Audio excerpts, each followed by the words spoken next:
Lisa Left Eye Lopez of the popular group TLC was killed in a car accident in Honduras. Lisa Left Eye Lopez shot to fame in the early 90s in groundbreaking R&B girl group TLC. The band's eccentric style and socially conscious lyrics made them superstars and spokeswomen for a generation. In my opinion, Lisa's role in TLC was the creative force. Lisa's rap made her the undisputed queen of 90s hip-hop. Lisa was a giant of the early hip-hop scene, but her confrontational style spilled into her personal life. On some nights, she'd act so crazy that the law had to be called. In a gray Mercedes with her lawyer and friends, hip-hop singer Lisa Lopez surrenders to police. And then, in 2002, at just 30 years of age, Extremely talented, sometimes volatile young star Lisa Lopez died in a car crash in Honduras late last night. Lisa's death was both tragic and mysterious because she'd lost control of her car in broad daylight on a quiet country road. But all reports seem to suggest that she was fit and well at the time of the crash. So I want to examine her health and her state of mind in the days leading up to this accident. Light on how this legend of urban music came to die so tragically in this remote tropical paradise.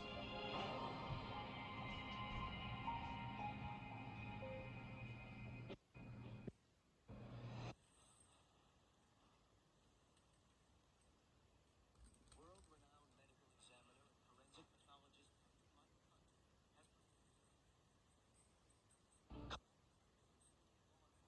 and other forensics suspicious cases has revealed the truth behind mysterious deaths. Eyewitness accounts and medical background are vital to my investigation, but I'll also pay attention to reports from those who knew Lisa to create a detailed picture of what was going on in the days and weeks before her death. I also have access to video material taken in the days leading up to and including Lisa's fatal crash. I'll need to put all this information together if I'm going to get to the truth about what really led to this tragic accident. March 30th, 2002, Usha Village, Honduras. Lisa has 26 days to live. Lisa and her entourage check into Usha Village, a holistic retreat deep in the Honduran jungle. It's Lisa's escape from her hectic rap star life. Usha was definitely a getaway for Lisa. I remember one time she was in Usha, I think for almost like 6 months. Yeah, she really loved it. Lisa was passionate about the Usha Village retreat, and she liked to take members of her family to visit. This time, she's brought her brother Ronald and sister Raindrop. It was just beautiful. I mean, that was the first impression. You go down there and it's just land, it's underdeveloped, you know, it's close to nature. It's like everything is natural, the food is grown on the property, and it's serene, it's no technology. Also among Lisa's entourage are a film crew shooting a documentary and aspiring girl band Egypt, who Lisa has recently taken under her wing. The 2002 trip started with Lisa wanting to take her new group to Honduras to cleanse, and it was kind of like an art, her artist would get like a 360 development as far as spiritually, physically, mentally, and also with like the singing and the dancing. Egypt are not so impressed with their mentor's choice of accommodation. I mean, I think it was like a culture shock for them because you know there's these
our child, you know. And I guess she probably reminded him of himself. Fred's marriage collapsed when Lisa was 13. She went to live with her paternal grandmother, and gradually her talents revealed themselves. She had a passion for music, dancing. She would teach us songs and plays and skits to do for family members or friends that would come by. It was inevitable. She was going to make it big.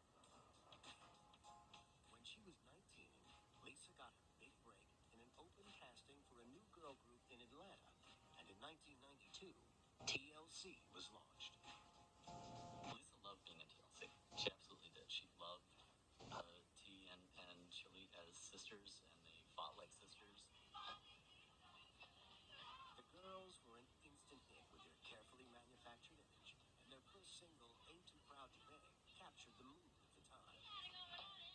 The three girls all adopted stage names, T-Boz, Chili, and Lisa chose the name Left Eye after another artist said he liked her left eye. She went on to use the name to promote safe sex to her following of young girls. She made it a point to wear the condom on her glasses, and I think Lisa changed the way that females were able to, I guess, speak out on certain things, like as far as, the safe sex issue. TLC went on to have 4 #1 singles and 4 multi-platinum albums, making them one of the most successful girl bands of all time. Lisa and TLC were a great success story, so I'm interested to know what it was that drove Lisa away at the height of her career to this basic retreat in the middle of the Honduran jungle. Was it just a holiday, or was there more to it? And I'm particularly intrigued by the routine that Lisa and her entourage were following during their stay in Honduras. April 2nd, 2002, Usha Village, Honduras, 23 days before Lisa's death. After a few days of acclimatizing in the holistic retreat, Lisa and her team are ready to begin their special diet, which will consist of carefully selected herbs and vegetables.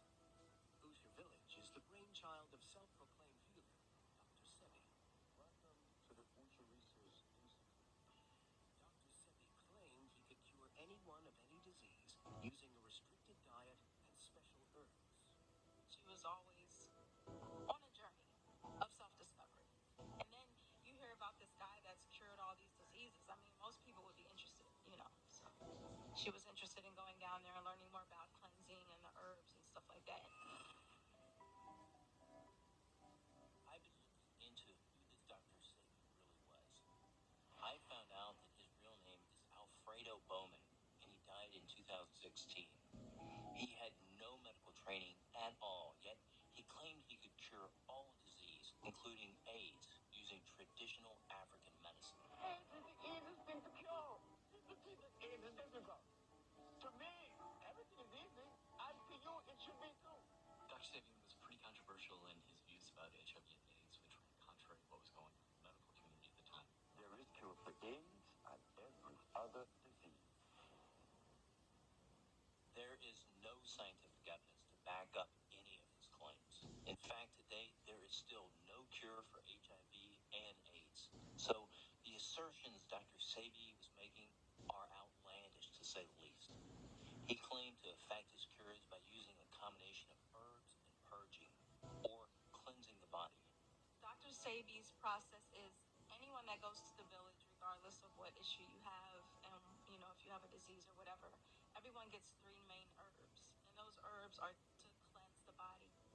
It's unclear exactly what Lisa was taking, but cleansing herbs are supposed to purify the body by flushing out toxins. A purge like this is believed by some to improve liver and bowel function by clearing out the intestinal tract. And Dr. Sebi's purge involved a drink made from tree roots. They're pretty much roots out of the ground. There's just these dark brown sticks, and they boil them in water, and you drink the water. One of them wasn't too bad. One of them I described as like sewage water. The third one, oh my gosh, it tastes like straight up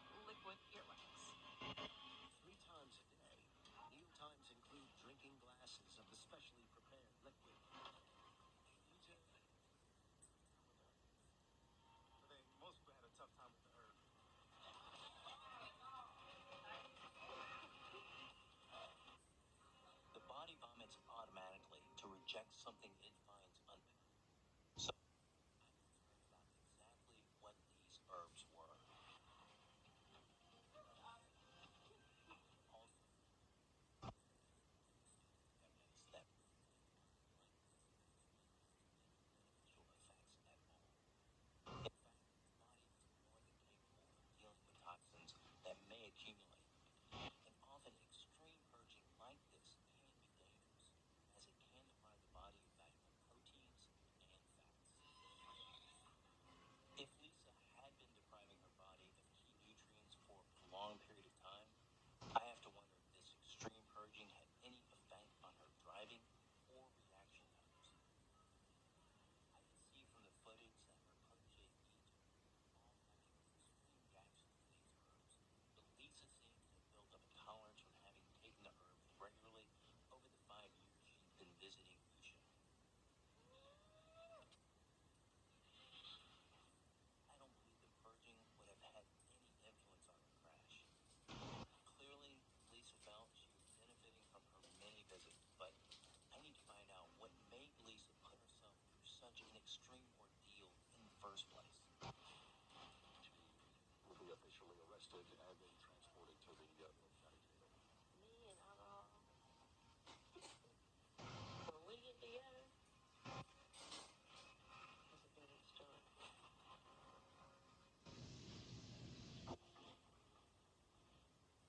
Spring 2002. Rap star Lisa Left Eye Lopez was killed driving 7 passengers on a quiet open road in Honduras. Dr. Michael Hunter has investigated thousands of deaths, including hundreds of road traffic accidents. He's taking a closer look at the tragic death of his 30-year-old musical icon. The first thing I look at was car and I have many reports here that suggest Lisa had a problem with alcohol. My dad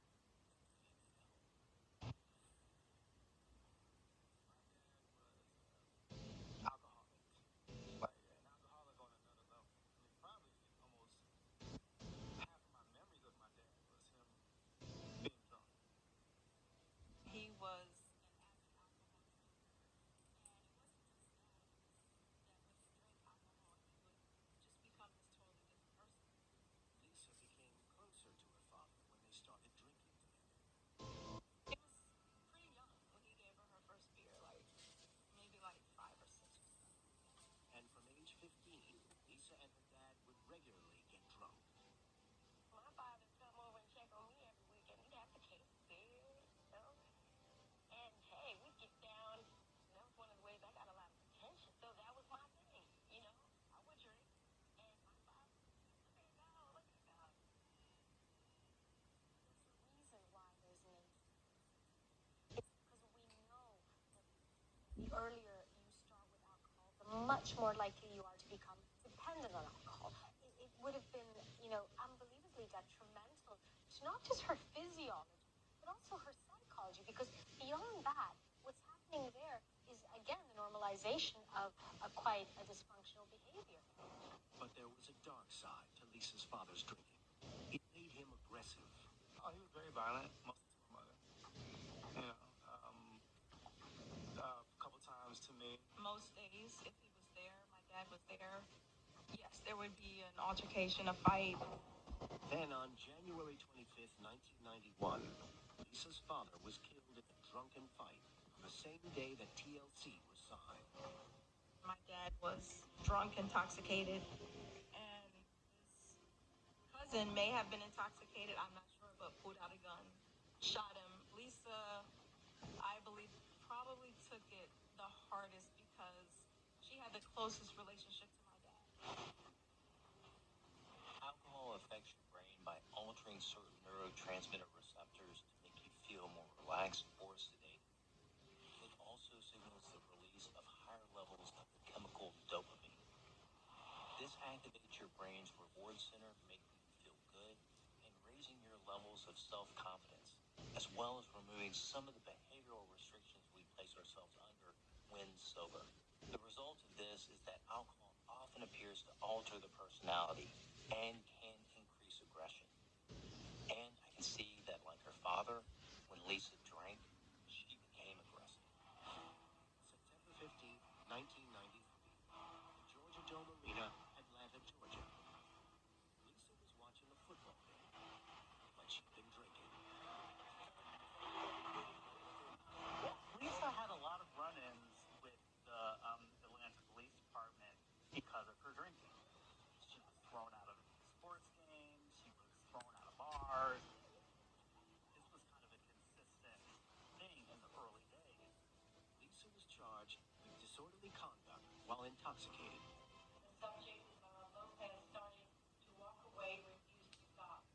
Lisa got a suspended sentence, and she was ordered to attend alcohol counseling. But this was just the beginning. There was incident after incident after incident. It's hard to even remember the specific ones because some just ended in arrests as she was dropped. Others, they let her go for whatever reason. She became a different person when she drank, and she just got herself in a lot of trouble. From reports, it appears that as TLC became more successful, Lisa's relationship with alcohol became more volatile.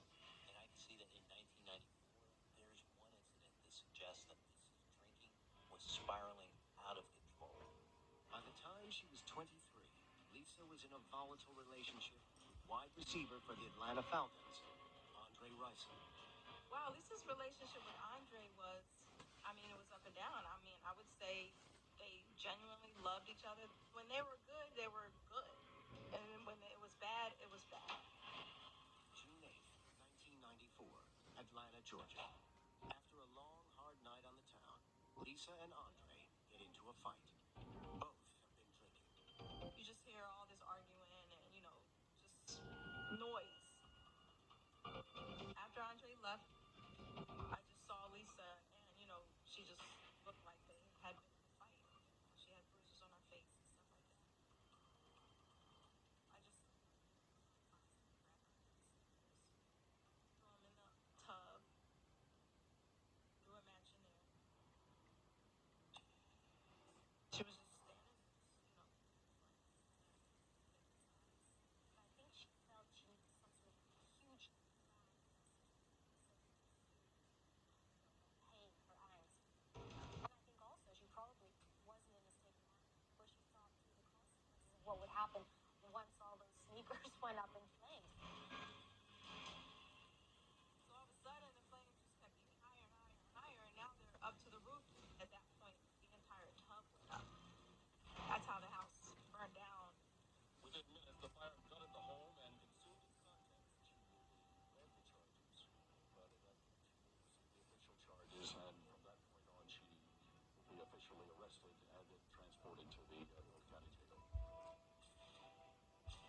Lisa was back in court, and this time she faced the charge of arson.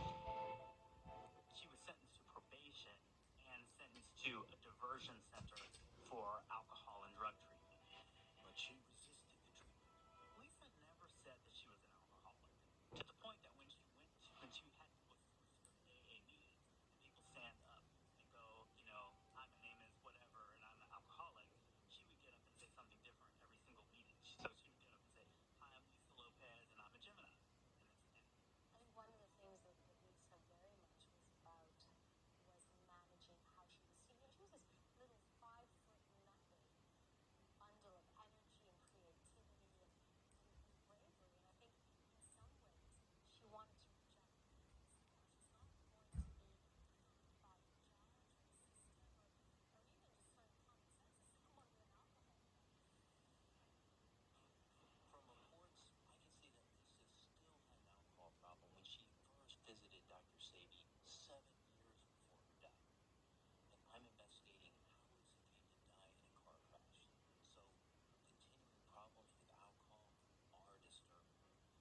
I have to ask, was she drunk at the time? All the passenger statements, however, say that Lisa had not been drinking. So if Lisa was sober, then we still need to find out how she came to crash the car.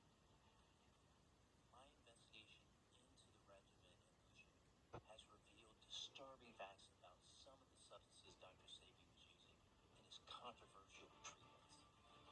Could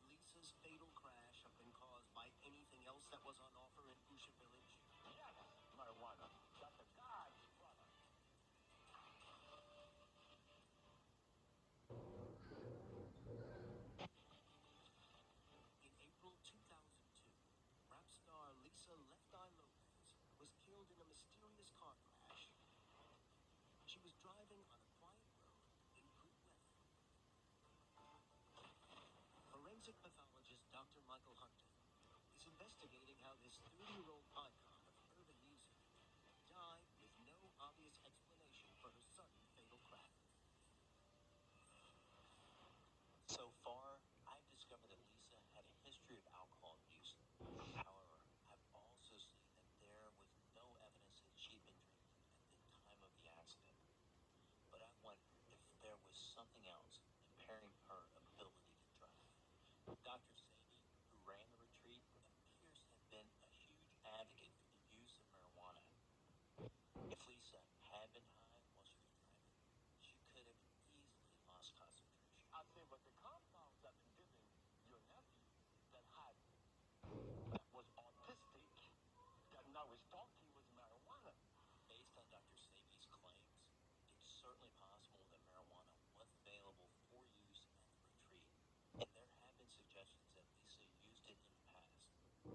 But without a toxicology report, I am unable to determine whether she had any in her system at the time of her crash. However, there are other possibilities for potential impairment, particularly in terms of Lisa's diet and lifestyle at the retreat. April 3rd, 2002, Honduras. 22 days to Lisa's death. Lisa is still strictly following a regime of herb and plant extracts, but her prodigies, Girl Band Egypt, are in a local supermarket. The retreat's diet of juices and raw vegetables has finally broken them, and they stock up on junk food. When I would see them going in the store trying to sneak, some Kit Kats or whatever, I'm like, you guys really? And they're like trying to hide it. But Lisa is not impressed. I think that was disappointing because they've been there all that way, and somehow maybe she felt like she still hadn't gotten through with them. It's clear that Lisa took the regimen at the retreat very seriously, and on occasion, there is evidence she took it to extremes. Now, you on a fast right now? Somebody said you're Yes, I fasting. am. How long is the fast going to last? 40 days. And where are you now? 11. And how does it feel? Feels wonderful. Do you have any food at all? Any substance? Yeah, well, no, I drink juice, water, drink sea moss. After just a few days without proper levels of food, the body has burned most of its reserves of fat, and it starts to break down muscle. Without the usual supply of sugars, brain processes become compromised. Lisa's 40-day fast had the potential to be very dangerous, because eating no food for long periods has been shown to be damaging to all the major organs, and it can impair cognitive functioning. I think for her, fasting was about a cleanse. It was about not just a physical cleanse, but almost a mental one, a means of asserting a sense of control. One has to wonder if this is something that she does when she feels things beginning to spiral, when she feels that there's a bit of chaos going on, that she'll fast and that will kind of make her feel grounded. But reports show that at the time of her death, Lisa wasn't fasting. However, she was on a restricted diet, and lack of food could certainly have affected her powers of concentration and caused dizzy spells. This could have affected her ability to function correctly when behind the wheel. Added to that, she was also exercising. 8 a.m.,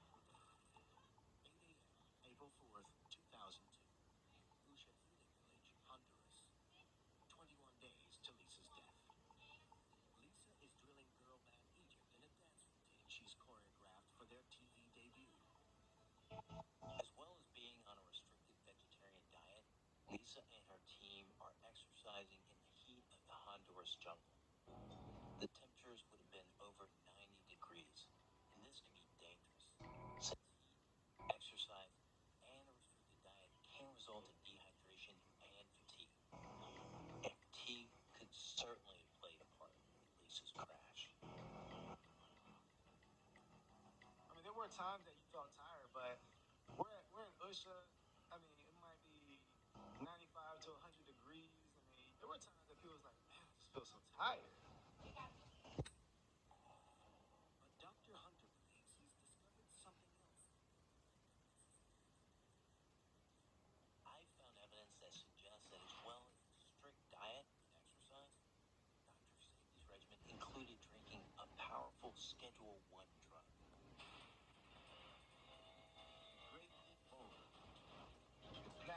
relaxes the body and places the body in a state of rest.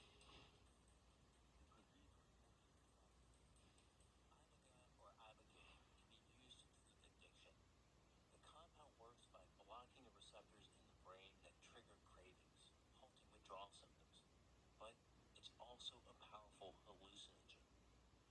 And I could see in the weeks before her death, she could have been experiencing extreme reactions to the drug. 3 a.m., April 5th, 2002. Usha Village. Lisa has 20 days to live.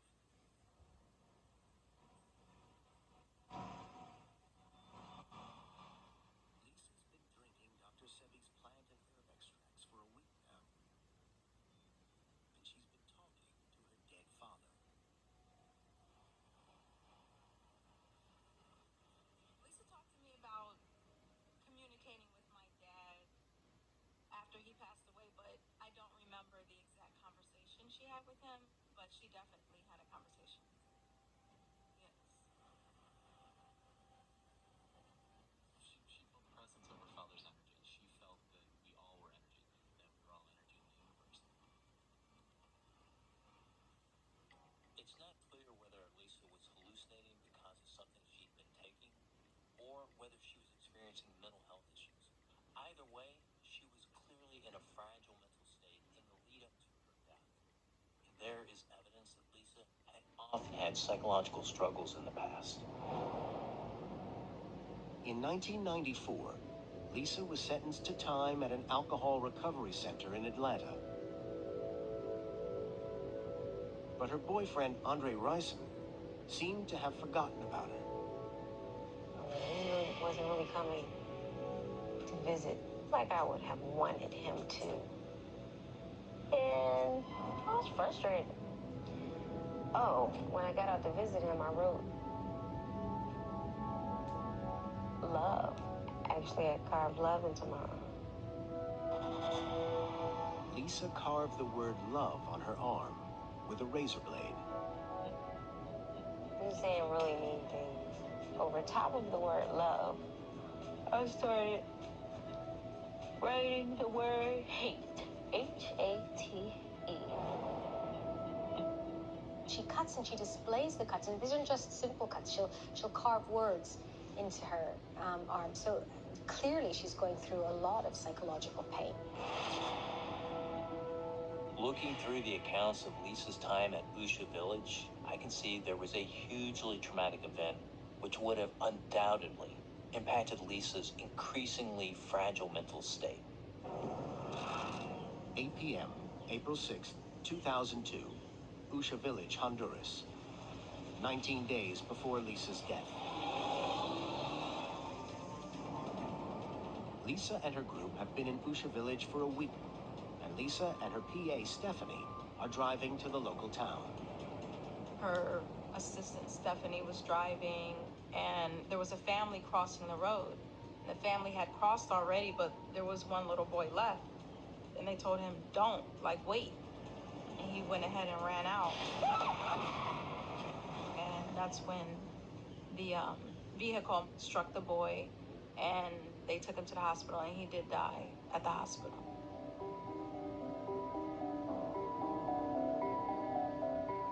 These are the shoes that belong to the little boy. For Lisa, that was kind of like another situation to where someone else, dies, and, it's kind of her event. And his last name was Lopez. Then the boy had the name Lopez, so for Lisa it was just like, okay, it's kind of getting closer and closer. Lisa and Stephanie were exonerated of all blame for the tragedy, but the boy's death had a profound impact on Lisa. Your brain is not set up to deal with that type of trauma, right? So just the sights and the sounds that day would have been something that would have been played back in her mind over and over again. You're going to feel a sense of guilt, even though she wasn't driving the car. That's not how the brain works. It works on what ifs and if onlys and had I done something different. And it's very hard to rest from those. The death of the child would have profoundly affected Lisa, and I could see that in the days leading up to her death, her mood became increasingly darker. I think Lisa felt like death was coming. And, maybe it got this boy by accident instead of her. Toward the end, she was feeling that a darkness was kind of coming in. She felt an energy that was coming to a close for her. The end of her time on Earth with us. Had Lisa been predicting her own death?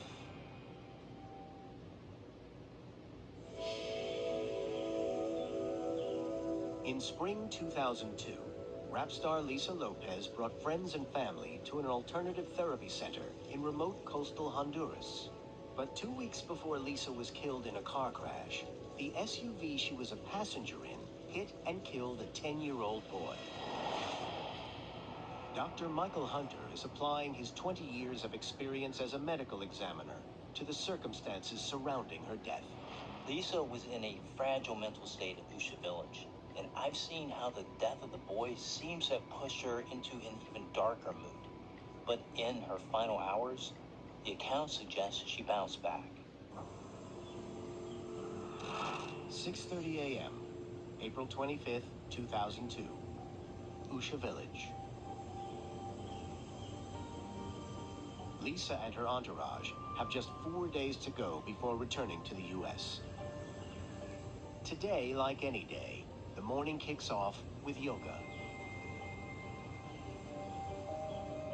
So we would wake up with the rising of the sun, and first thing we would do is yoga. Lisa's early morning yoga sessions would have had an effect on her mood. Yoga lowers heart rate and blood pressure and improves circulation and oxygenation of the blood.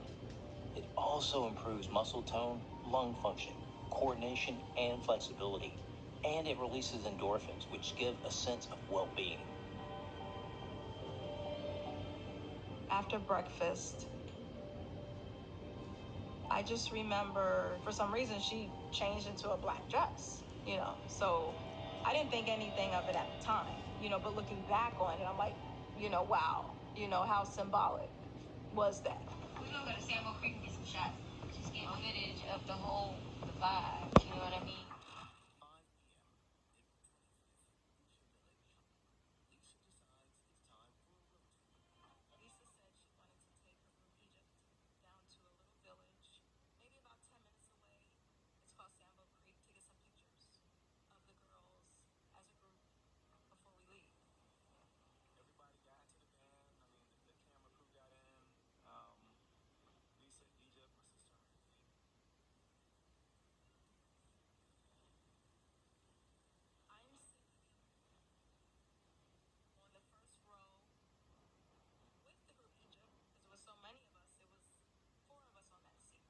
As the SUV departs Usha Village, the cameraman continues to film Lisa driving with a box of cards in her hand. I was annoyed that the cameraman was filming her while she was driving, with the cards, showing the cards. So in my mind, I'm like, well, if I take the cards, then he can't film her with the cards anymore. So that's when I asked Lisa for the cards. And when I looked back up, we were swerving off the road.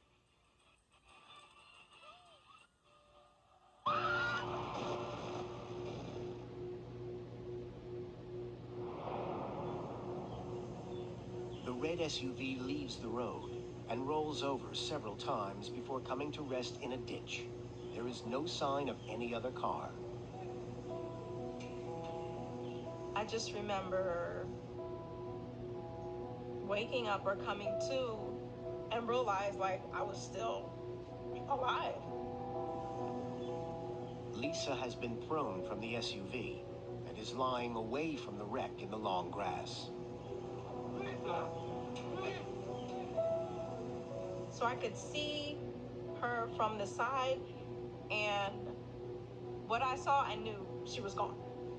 She didn't look like Lisa. Like Lisa's spirit was so big that it like shined through her body. So when I saw her body, I knew she was gone. I knew it wasn't her. Lisa is taken to a nearby hospital, but is pronounced dead on arrival.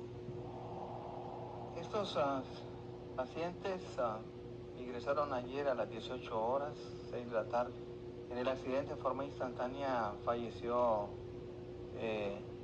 una persona de nombre, Lisa López López. Singer Lisa Left Eye Lopez of the Grammy Award-winning R&B group TLC died during the night.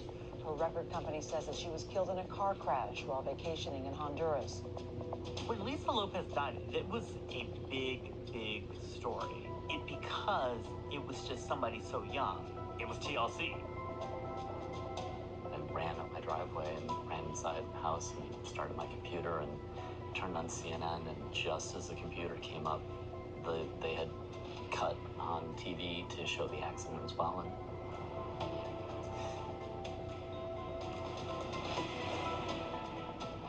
Lisa had not been drinking, and the police report said there was no other vehicle involved. She was apparently driving in broad daylight on a deserted road. But I found new evidence that explains why Lisa was the only fatality in this crash.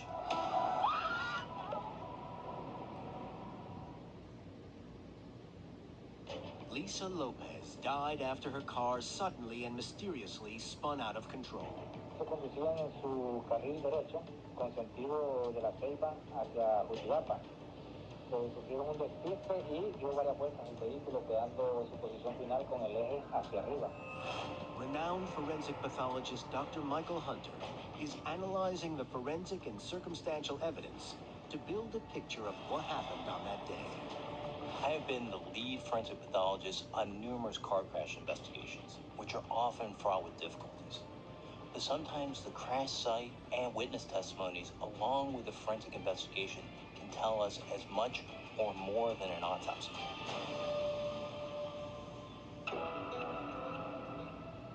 So far, I have established that despite Lisa's history of alcohol addiction, she had not been drinking at the time of the crash. There was also no evidence of Lisa taking illegal drugs before the fatal accident.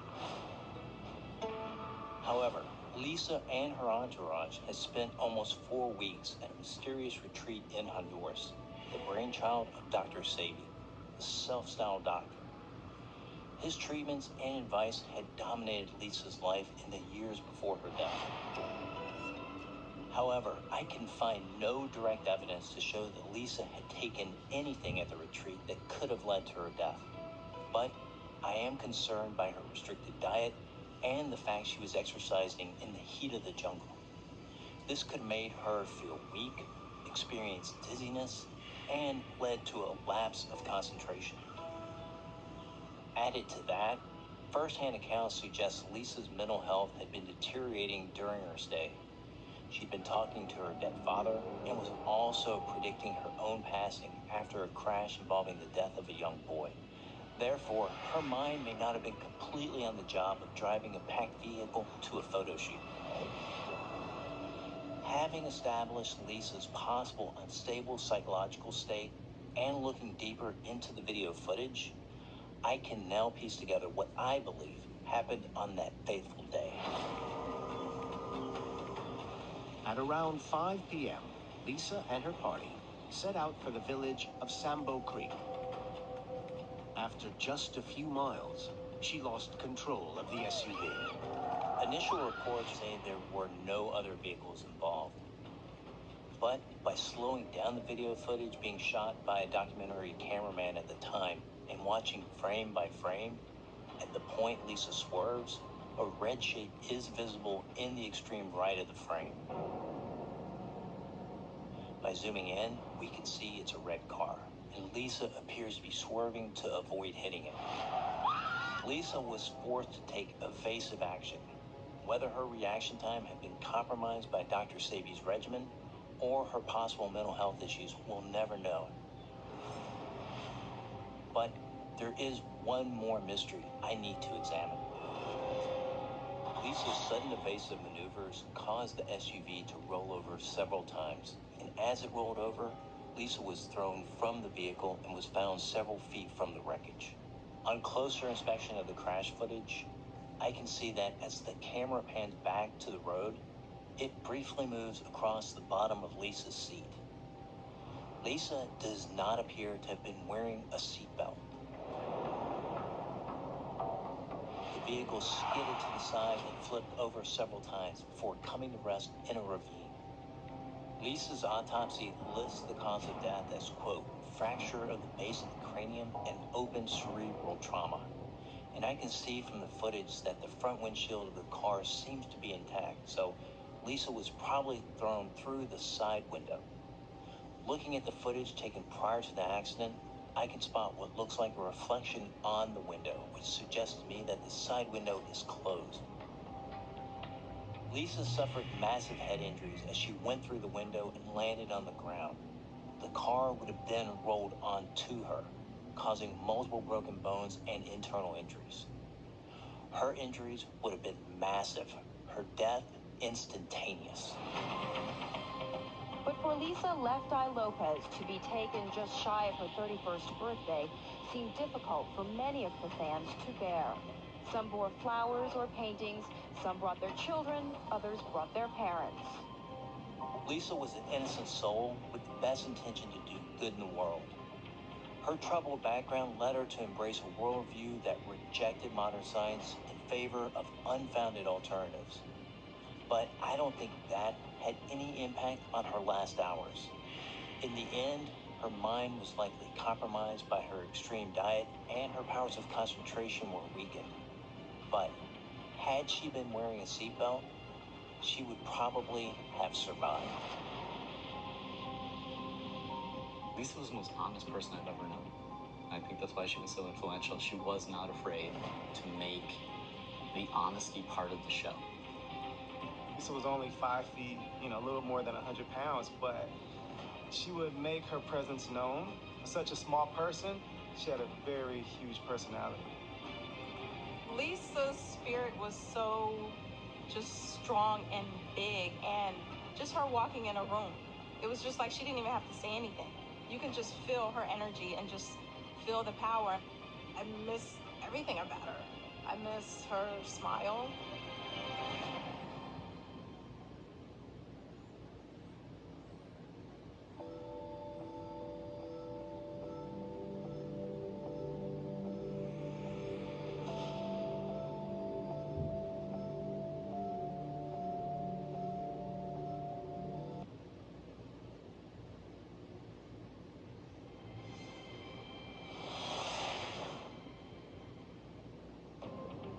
Fans around the world are mourning the death and celebrating the life of Lucille Ball.